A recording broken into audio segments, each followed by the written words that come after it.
Welcome to the Real News Network. I'm Paul Jay. In the middle of February, something called the Syrian Electronic Army, hackers in Syria that support the government, hacked into Al Jazeera's servers and found some emails. Some of them were written by Ali Hashem, who was a Middle East correspondent for the Arab Al Jazeera channel. In those emails, he expressed his concern about the way Al Jazeera was covering the conflict in Syria. It later led to his resignation. Now joining us to talk about these events, his resignation, and the situation in the Middle East and media is Ali Hashem. Ali joins us from Beirut, where he's a television journalist. As I said, he worked for Al Jazeera Arabic. He's covered the conflict in Libya, Lebanese politics. He covered stories on the Syrian-Lebanese border recently. He previously worked for BBC, and before that at Manar TV in Lebanon. And as I said, he joins us from Beirut. Thanks very much, Ali. You're welcome. So start with what happened in February. What were these hackers, and then what happened? Actually, in February, it seems that some hackers, the pro-regime hackers, were able to get, into the servers of Al Jazeera network, and they were able to, go into several, or let's say hundreds of email accounts of journalists and executives and whatever. So those people were able to go into our emails and see the conversations that were going through inside the channel. One of those conversations was between me and one of the Arabic channel's presenters, and then we were just talking about the coverage and points regarding this coverage. We had some problems, as for me, late in, before in May, I had a problem with the channel when we were on the borders with Syria, and there were a lot of armed men, militants, tens of them, and they were with weapons and just moving along the borders from Lebanon to Syria. At that time, everyone was talking about the revolution in Syria, that it's peaceful revolution, it's not using arms, but what we saw, it was really interesting, and kind of, if it was any other channel, this should be a breaking news, it should be a big story. But actually, Al Jazeera, let me say, the policy and the channel, it's not maybe the journalists inside. They went back to the owners, and then it was kind of, it's not allowed, and I was asked to go back to Beirut, and those footage weren't ever aired on Al Jazeera. And this problem, made a kind of credibility problem between me and the channel. And I tried my best to solve this issue. I tried my best to tell the my seniors, my bosses, all of them, that there is a problem and we should solve such a problem. Actually, when this happened, and I was talking about this issue with my colleague in Doha, she's a well-known presenter over there.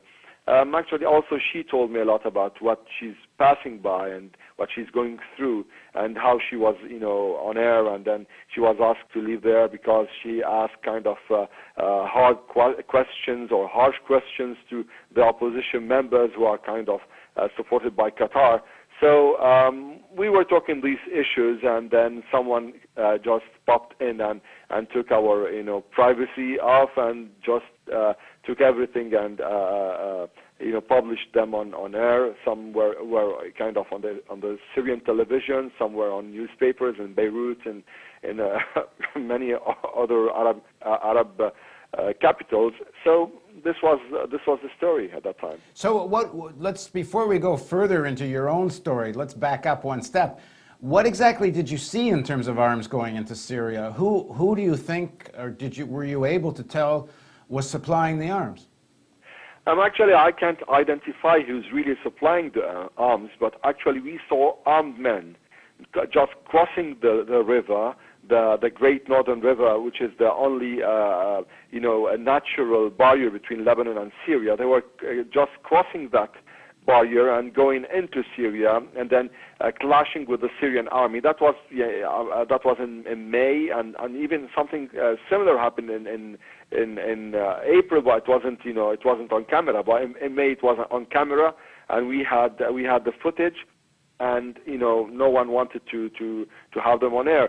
At that time, everybody was watching. We were as journalists, myself were the only Arab news channel on the borders, and we were trying to see what's going on over there. So you're talking almost a year ago now, then. Yeah, that was in May. May 2011. And I mean, I was planning actually to get into this subject a little further on, but we're here, so let's talk about it. Is it your sense that what happened in Syria that was in fact, I mean, this is what I'm getting from the people I'm talking to, that there was a real peaceful protest developing across the country. That protest was repressed by the government forcefully, but then it gets militarized, and to a large extent by forces outside Syria. The protest gets militarized. Is that scenario what seems to you to be correct? Actually, it was clear. The protest started peacefully, but it seems that quickly it went into militarizing. Some external factors or factions, sorry, wanted the revolution to be militarized, and they wanted to face al-Assad's crackdown with weapons. And maybe this was bad for the revolution. Maybe if the revolution stayed peaceful, it might have achieved a lot.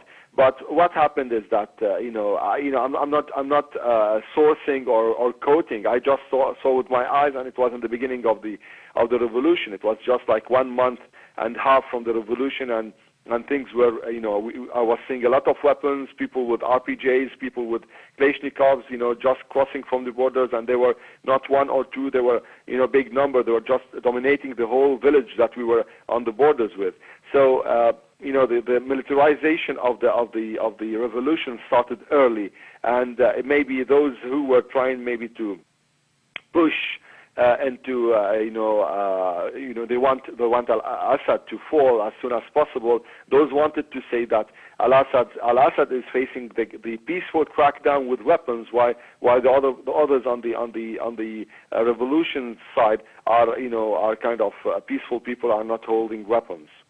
And you weren't able to ascertain who those people were crossing the river, those fighters? No, actually that was impossible. You can't ask, who are those people, because, you are just seeing armed men, and, we were just beside them. So it was clear that those people are fighting for the Syrian revolution. But who are they? Some of them were Lebanese, some of them were Syrians. But, you can, at that time it wasn't clear. There were no umbrella they were fighting under, After like 6 or 7 months, we started hearing about the Free Syrian Army, but at that time we didn't hear about anyone. It was just like, those are armed men just crossing the borders and fighting against al-Assad's army. But it wasn't clear who are they and who are they backed by, who is giving them the weapons, who is really pushing them to do this and that. Now, so in terms of your email correspondence and your concerns, what was it about the coverage that you didn't find legitimate? Or, I mean, you'd say this story wasn't covered, the crossing of the river by these fighters, but what about the rest of the coverage of Syria? No, actually, this was the main issue that I had, a problem with, because it's really a problem of credibility. Whenever you have your own footage and you are your channel's eyes in that area, and the channel is refusing to air such pictures, then you should have some question marks. You should raise some question marks.